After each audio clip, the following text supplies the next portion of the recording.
एक बार फिर इस अवसर पर मैं आपका हृदय से बहुत बहुत आभार व्यक्त करता हूं। तो प्रधानमंत्री नरेंद्र मोदी ने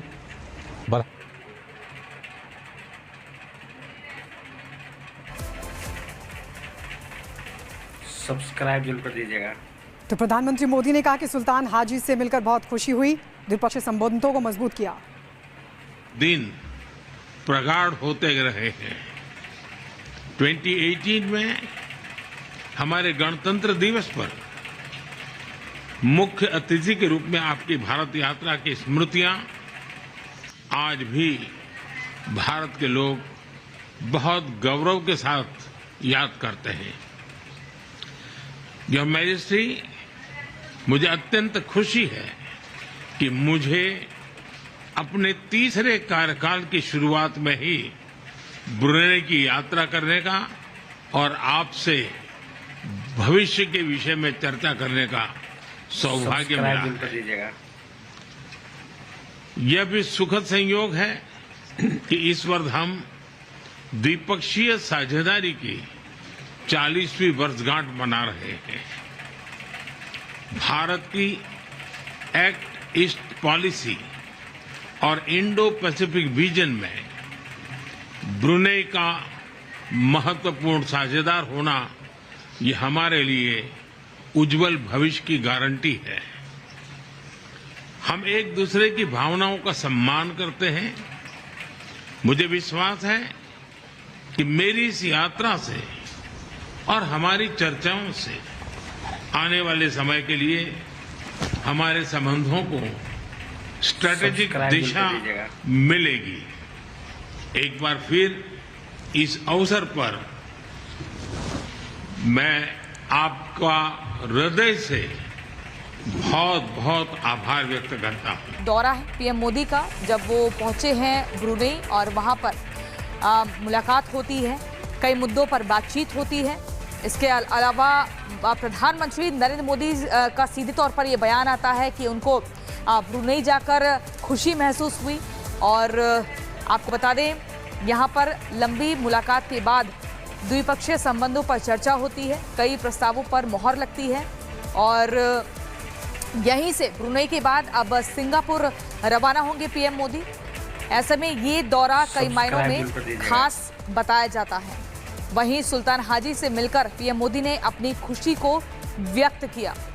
ये तस्वीरें हम आपको मुलाकात की दिखा रहे हैं, जब कई अहम समझौतों पर हस्ताक्षर होता है और एयरपोर्ट से स्वागत से लेकर ये मीटिंग तक की तस्वीरें हम आपको दिखा रहे हैं। लेकिन यहाँ पर आप देखिए, हम आपको ग्राफिक्स के जरिए बताएंगे समंदर में चीन की घेराबंदी अब कैसे। देखिए, चीन की अगर बात करें तो यहाँ भारत की तरफ से एक मजबूत स्ट्रेटेजी बन रही है। वहीं ताइवान और फिलीपींस को आप देखिए, फिलीपींस ने हाल ही में साउथ चाइना पर ये आरोप लगाया था कि उनकी फिलीपींस की जो सीमाएं हैं उस पर अतिक्रमण का प्रयास किया जा रहा है। और ठीक ऐसा ही आरोप जो है चीन की तरफ से भी लगाया गया था।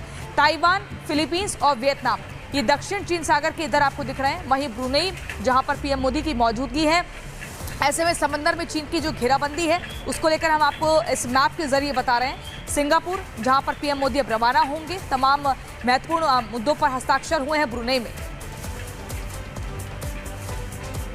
और उत्तर प्रदेश के झांसी में पुलिस ने चैन स्नैचर को धर दबोचा है। सीपरी बाजार इलाके में पुलिस और बदमाशों में मुठभेड़ हो गई है।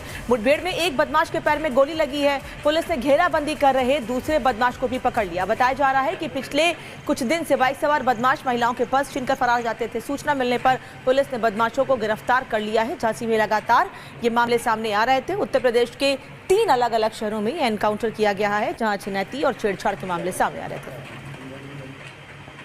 इन टीमों के द्वारा जब घेराबंदी की गई तो दोनों में से एक अपराधी प्रद्युम्न ने जान मारने की नीयत से पुलिस टीम पर फायर कर दिया। काउंटर अटैक में प्रद्युम्न के पैर में गोली लगी है तथा दूसरा अपराधी जो दीपेश है, इसको भी गिरफ्तार किया गया है। घायल अपराधी को हॉस्पिटलाइज करा दिया गया है और इनसे पूछताछ की जा रही है।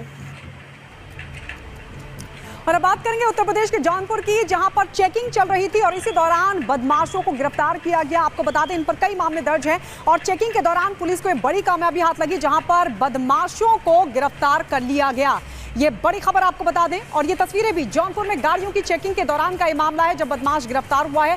हत्या की कोशिश, रंगदारी मांगने के केस में पुलिस ने मुख्य आरोपी विशाल मिश्रा को गिरफ्तार कर लिया। मुठभेड़ के दौरान बदमाश के पैर में गोली भी लगी, वो तस्वीर भी आपको दिखा रहे हैं जब मुठभेड़ हुई थी। बदमाश के पास से तमंचा बरामद हुआ है और बदमाश के पास से कारतूस भी जब्त की गई है। थाना सिकरारा अंतर्गत फायरिंग तथा रंगदारी करने वाले अभियुक्तों की लोकेशन मिली है। तत्काल थाना मड़ियाहू तथा थाना सिकरारा की टीमों को सघन तलाशी एवं कामबिंग हेतु लगाया जाता है। ग्राम मोकलपुर बाबागंज के पास एक बाइक पर दो संदिग्ध व्यक्तियों आने की सूचना प्राप्त होती है। पुलिस द्वारा उन्हें रोकने का प्रयास किया जाता है, जिस पर वो पुलिस पार्टी पर फायरिंग करते हुए भागने का प्रयास करते हैं। आत्मरक्षार्थ पुलिस द्वारा जवाबी फायरिंग की जाती है, जिसमें एक अभियुक्त विशाल मिश्रा पुत्र काशीनाथ मिश्रा निवासी ग्राम डिंगरपुर थाना जलालपुर जौनपुर का रहने वाला है, जो कि मुठभेड़ में गिरफ्तार किया गया तथा इसके साथ जो एक संदिग्ध व्यक्ति था वो अंधेरे का फायदा उठाते हुए भागने में सफल रहा है। टीमों को शेष की गिरफ्तारी हेतु लगा दिया गया है। और चलिए इसी बीच अगली खबर आपको बुलंदशहर से बताते हैं, जहां पर दो अलग अलग जगहों से 3 गौ तस्करों की गिरफ्तारी हुई है। लेकिन इस गिरफ्तारी से पहले आपको बता दें पुलिस और गौ तस्करों के बीच मुठभेड़ की तस्वीर भी सामने आई है। मुठभेड़ के बाद आपको बता दें गौ तस्कर के पैर पर गोली लगती है इस एनकाउंटर में और उसके बाद इनको गिरफ्तार कर लिया जाता है।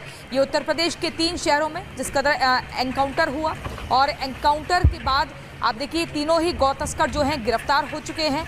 उससे पहले 2 अलग अलग जगहों पर पुलिस की टीम पहुंचती है। जरूर कर दीजिएगा। एक रणनीति के तहत पूरी इनको गिरफ्तार करने का प्रयास किया जाता है, लेकिन ये गौ तस्कर भागने की फिराक में रहते हैं। दोनों तरफ से फायरिंग होती है और इस फायरिंग में जैसे ही इन बदमाशों के पैर में गोली लगती है पुलिस इन्हें गिरफ्तार कर लेती है। उत्तर प्रदेश में 10 विधानसभा सीटों पर उपचुनाव होने हैं। सभी तैयारियां हैं, पार्टियों के अपने अपने दावे